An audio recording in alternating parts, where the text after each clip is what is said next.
I mean, he's never even drawn his gun. I mean, it makes no sense.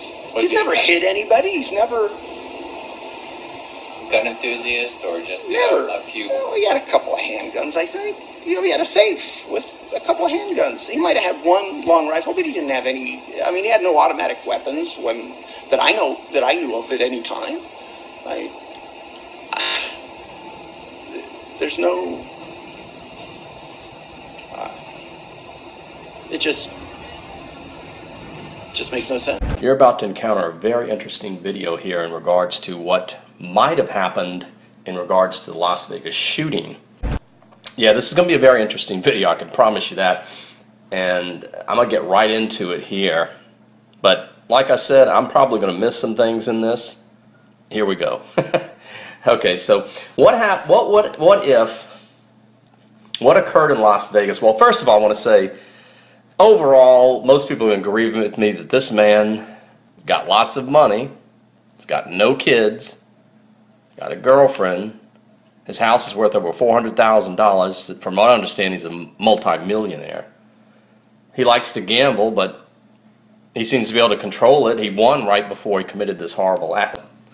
And also I want to mention too, his neighbors that they tried to contact all said that they don't know him. They even left notes on the door that don't know him. There's a reason for that too, because they don't want to get involved in something that may have gone wrong with the government, or may have gone wrong with him, you know. And before I even get to this, I want to say with this too, anyone can make mistakes. I think, in my personal own belief and feelings, is that the government has done a really good job at keeping many terrorist acts from happening in this country. If you think about the statistics of how many terrorist attacks we're having all over the world, you see them all over, you know, unfortunately, it's horrible. Paris, London, I mean, I could just go on. They're occurring everywhere. We don't have a whole lot right here in the United States. And when we do, usually it's some type of domestic terrorism, something, or maybe a lone wolf or something like that. But we're not having ISIS right here committing many terrorist acts and causing problems here, which is a good thing. So I want to credit the government for that. But it doesn't mean we can't make a mistake. And maybe that's what happened here in Las Vegas the other day. Theory. Highlight theory. Because we don't want this to get out of control, right? But, so yeah. Some things I want to point out. Well, I'll just say this first. What if this guy was an FBI informant running guns to Muslim extremist groups to try to catch these people and set them up and get these links and this pyramid that would help us to understand what's going on, catch them, and stop this from happening, right? What if he was? I mean, I'm just saying, it's theory. What if he was? Why would the government, or why would the FBI be interested in him? Well, he's got a good security clearance. He worked for Lockheed Martin, which is tied into NASA. A very good security clearance. In fact, speaking of security clearance, I just want to mention this right quick. You see this screenshot, but get more into this here. Yeah, so he would have a good security clearance, obviously. And so that would be one of the reasons why they'd be interested in him. He's got a good track record at Lockheed Martin. Oh, and another thing I didn't mention, he has no criminal record. That's another reason. No emotional or psychiatric problems. No kids. Plenty of money, so he's not going to likely to do something illegal while he's working for the FBI to get money. And I've mentioned a lot of things already. I mean, so I guess I should just get more into this area, because this is going to get quite crazy and interesting. But one thing I want to mention too, so he gets all these guns. He's got, what, I don't know, it's 22 guns in the hotel. Many of them long rifles. What, 1,000 round tons of ammunition? I don't know how much, a lot of ammunition. And then he's got a ton more guns at his house. So why would anybody have that many guns? What's the point of that? You can only shoot one or maybe two at the most at the same time. Prevent any future incidents. And, you know, did this person get radicalized unbeknownst to us? Future incidents. And, you know, did this person get radicalized unbeknownst to us? and we want to identify that source.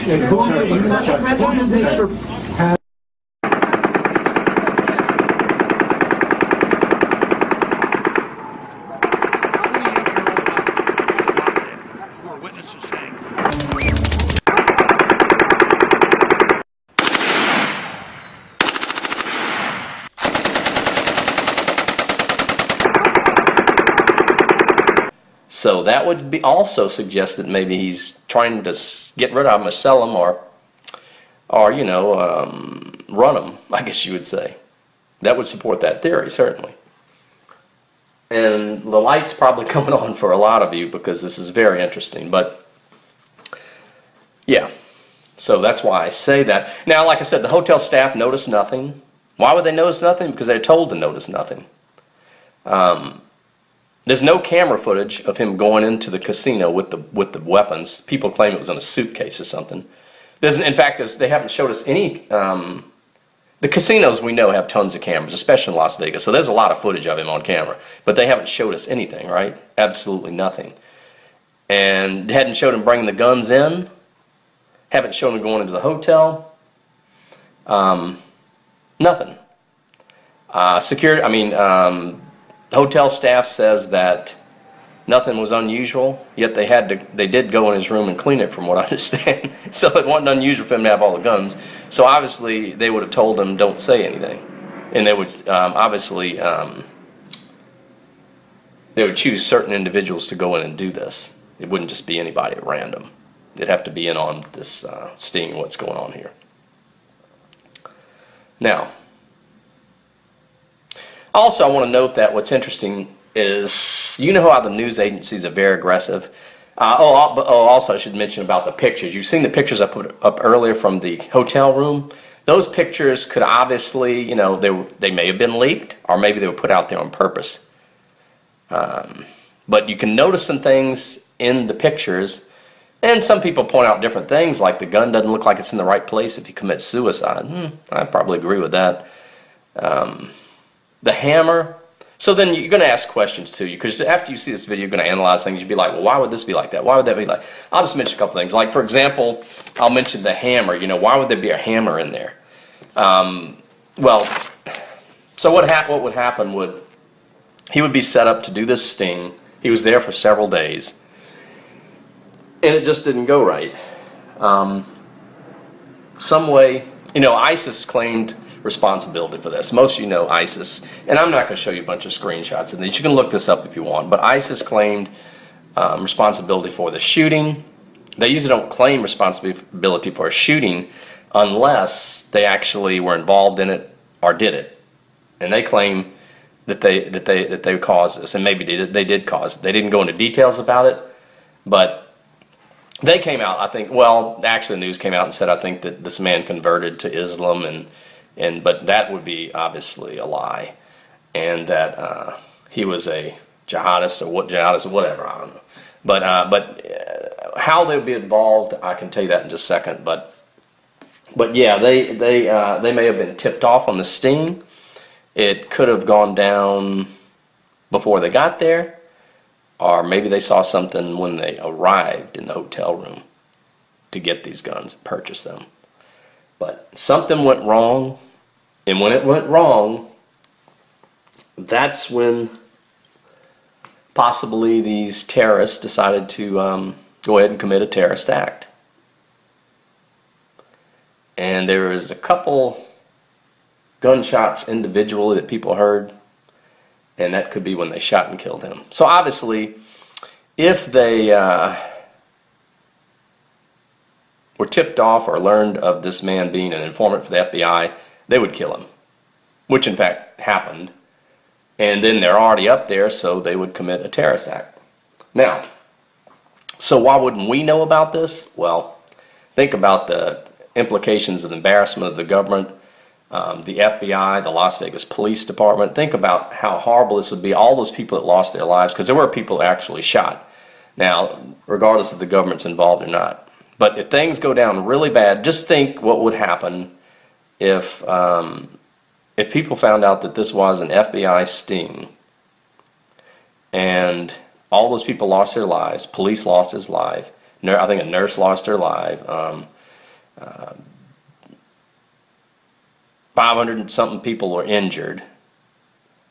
And it was all due because of a sting to find out Muslim terrorist extremist groups buying weapons, and it went wrong. In a hotel, a regular hotel. Now I can tell you that FBI uses some of these hotels. There's many reasons actually, but one of the ones I want to point out is that he's a known high roller at the casinos. So if you're anybody involved in terrorism or anything like that, or you want to purchase money for purchase guns for some horrible act or whatever, you're going to check that person out. So they would know that he's a high roller and he likes money. So they would be much more believable that he was not an FBI informant and that he's just somebody that was willing to try to help them get what they wanted. Why is that? Because he feeds on money. So selling these weapons, he would get money, right? Quite a bit of money for doing it, selling it to them.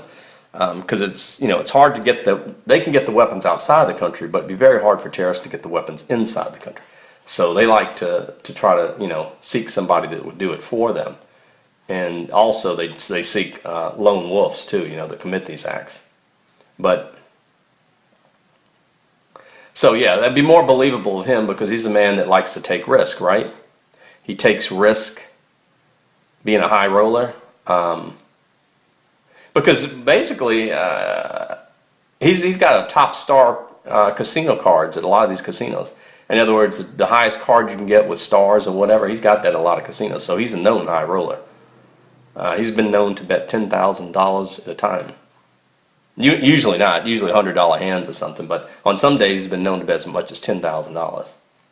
So yeah, he would fit the profile of somebody that might be trusted if you were trying to purchase weapons from him, because he's a high-risk person that likes to get money. Acquiring large amounts of money, willing to take high risk to acquire the money. Dealing guns to extremist groups is like gambling. It's a high-risk endeavor, like high-roller gamblers. A love of the danger and excitement of high-risk endeavors in order to acquire huge amounts of money. To him, a game that pumps adrenaline in his blood and puts cash in his bank accounts. The thrill of beating the odds and winning was an addiction that he liked. To prevent any future incidents.